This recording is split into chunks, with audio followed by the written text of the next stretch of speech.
देवाची परीक्षा फक्त या देशात किंवा या जगात फक्त शेतकरी घेऊ शकतोय. आता फक्त हे बघायचंय, शेतकऱ्यांनी घेतलेल्या परीक्षेत परमेश्वर उत्तीर्ण होतोय की नाही. तुम्ही सगळ्यांनी मित्रमैत्रिणींसह स्वपरिवारासह हा चित्रपटगृहामध्ये जाऊन बघावा अशी माझी इच्छा आहे, मनापासून इच्छा आहे. पण मुळशी पॅटर्ननी शेतकऱ्याला खडबडून जागं केलं. आता अशा नराधमांना धडा शिकवायची वेळ आहे. आत्ता भाग 2 आत्महत्या थांबवण्यासाठी येतोय.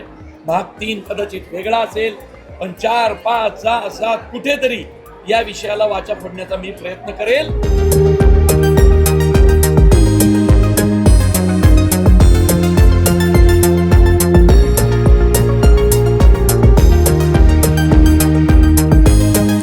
वर्षापूर्वी देऊळबंदचा पहिला भाग आला होता. मोहन जोशी सरांनी स्वामी समर्थांची भूमिका त्यात केली होती. जे सोलापूरचे सगळे पत्रकार आहेत, तुम्ही नशीबवान आहात की हे एवढं मोठं आराध्य दैवत तुमच्या इथं आहे. हा 10 वर्षांनी हा सिनेमा करतोय, कारण स्वामींनीच 10 वर्ष मला इतकं बिझी ठेवलं की मुळशी पॅटर्न, सरसेनापती आंबेराव, धर्मवीर 1, 2 असे अनेक सिनेमे माझ्या हातून झाले. खूप समाधान वाटतंय की 10 वर्ष गेली, पण 10 वर्षांनी पुढचा भाग असा बनलाय की संपूर्ण महाराष्ट्राला याचा अभिमान वाटेल. स्वामी समर्थांचे आशीर्वाद मनापासून आमच्या टीमवर राहील. कारण याच 21 मेला हा सिनेमा का करतोय 10 वर्षांनी, कारण इथून खरं शेतीची बिकट परिस्थिती सुरू होती.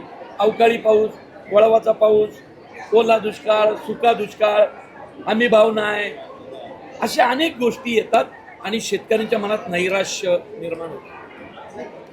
अत्यंत हसत खेळत विनोदी पद्धतीनं जाणारा हा सिनेमा महाराष्ट्राला अंतर्मुख करणारे एवढंच सांगतो. आणि या उन्हाळ्यात शेतकऱ्यांची आत्महत्या नाही होणार. स्वामींचा हा सिनेमा शेतकऱ्यांच्या आत्महत्या कमी करणार, थांबवणार असा आम्हाला खूप मनापासून विश्वास आहे. का माहितीये? कारण हा चित्रपटच बनवला त्याच्यासाठी गेलाय आणि म्हणून आम्ही 21 मेला आलोय. दरवेळी खरं गुरुपौर्णिमेला रिलीज करतो, पण हा सिनेमा जर 21 मेला आला तर त्याच्यानंतर जे पुढचे 2 महिने बिकट आहेत शेतकऱ्यांसाठी, महाराष्ट्रासाठी, तिथं हा सिनेमा दिलासा ठरेल. आणि यांच्याबद्दल मी काही न बोललेलं बरं, पण एवढंच एक धाडसी विधान करेल. मोहन जोशी सरांचं आजवरचं एक सर्वोत्कृष्ट काम, सर्वोत्कृष्ट अभिनय तुम्हाला या सिनेमात पाहायला मिळेल. त्यांनी जे काही केलंय तुम्ही टीजरमध्ये पाहिलं असेल आणि सगळीकडेच पाहिलं असेल.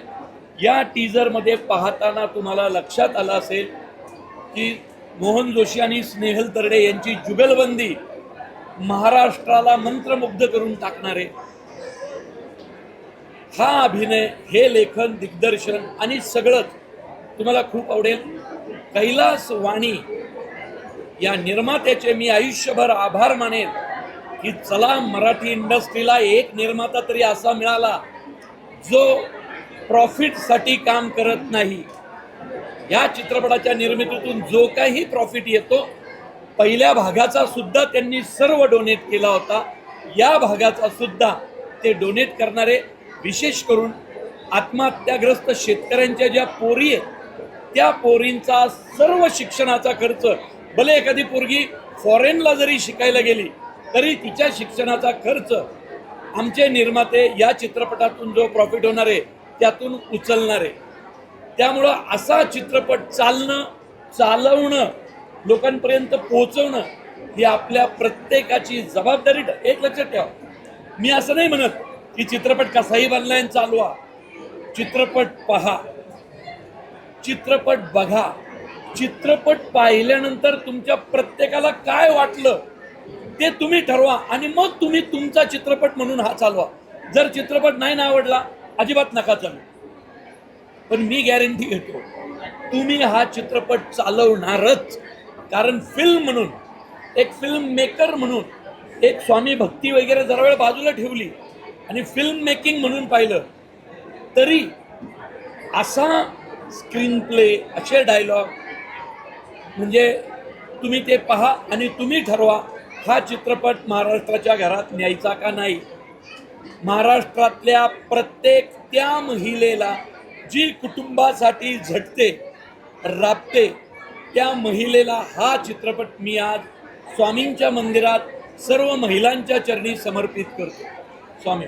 तरडे साहेब, तुमचा जो सिनेमा आहे की गेल्या सिनेमामध्ये देऊळ बंद 1 मध्ये जे आहे ते एक अहंकारी, स्वतःला विज्ञानवादी समजणारा राघव शास्त्रीची गोष्ट सांगितलेली, तशी या देऊळ बंद 2 मध्ये काय पाहायला मिळेल? बघ, देऊळ बंदचे कैलास वाणींनी देऊळ बंदचे 11 भाग डिक्लेअर केलेले आहेत ऑलरेडी. 11 भाग. ओके. या सिनेमाच्या शेवटपर्यंत सिनेमा पाहिल्यावर तुम्हाला कळेलच पुढचा भाग. पण ह्याचे 100 भाग झाले, 1000 भाग झाले, तरी दरवेळी येणारा नास्तिक हा अहंकारीच असेल.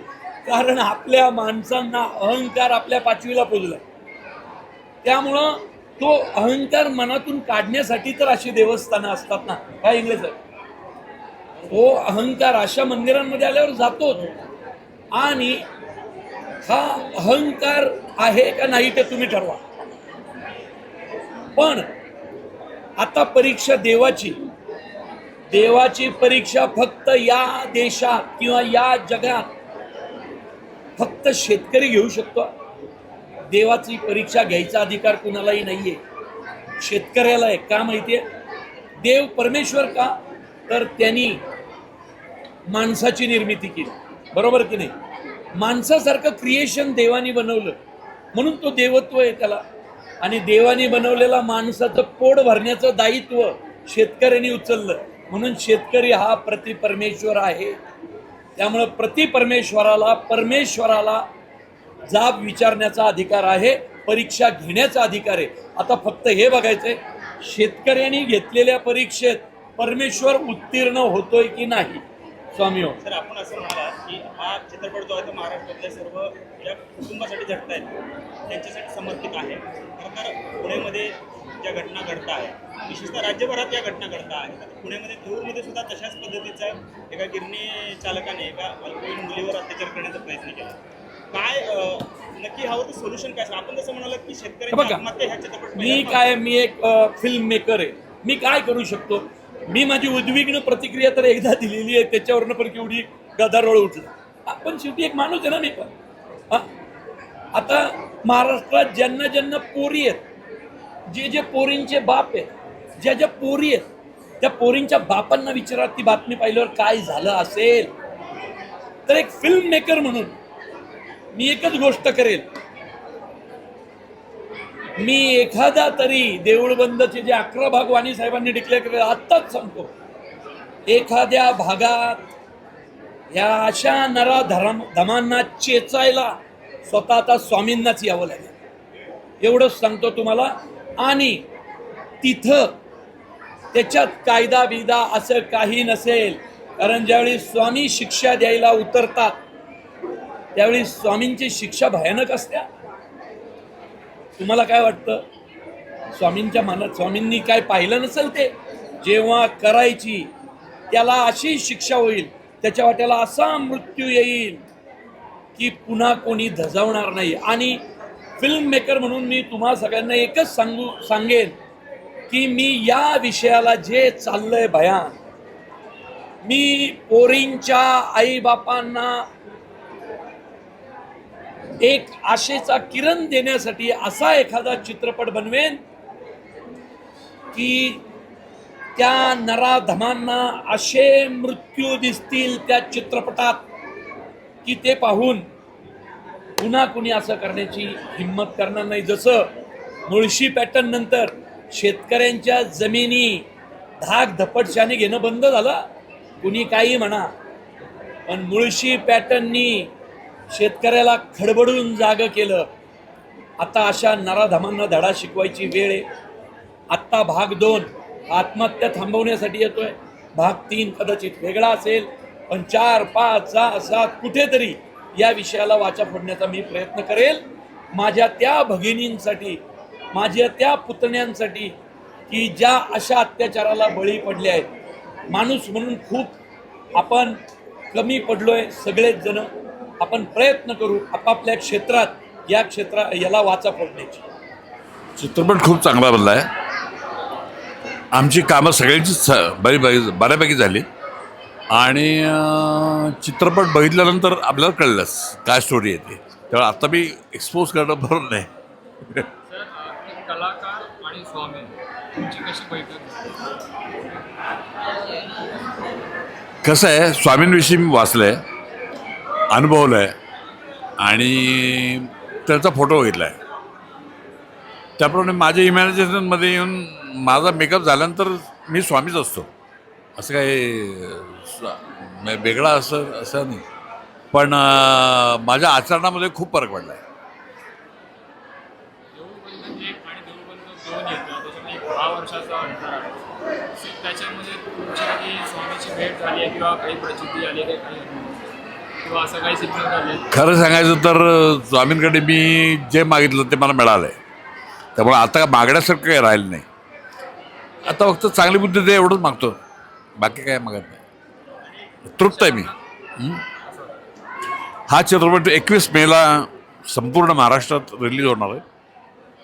तुम्ही सगळ्यांनी मित्रमैत्रिणींसह स्वपरिवारासह हा चित्रपट ग्रामात जाऊन बघावा अशी माझी इच्छा आहे, मनापासून इच्छा आहे. धन्यवाद.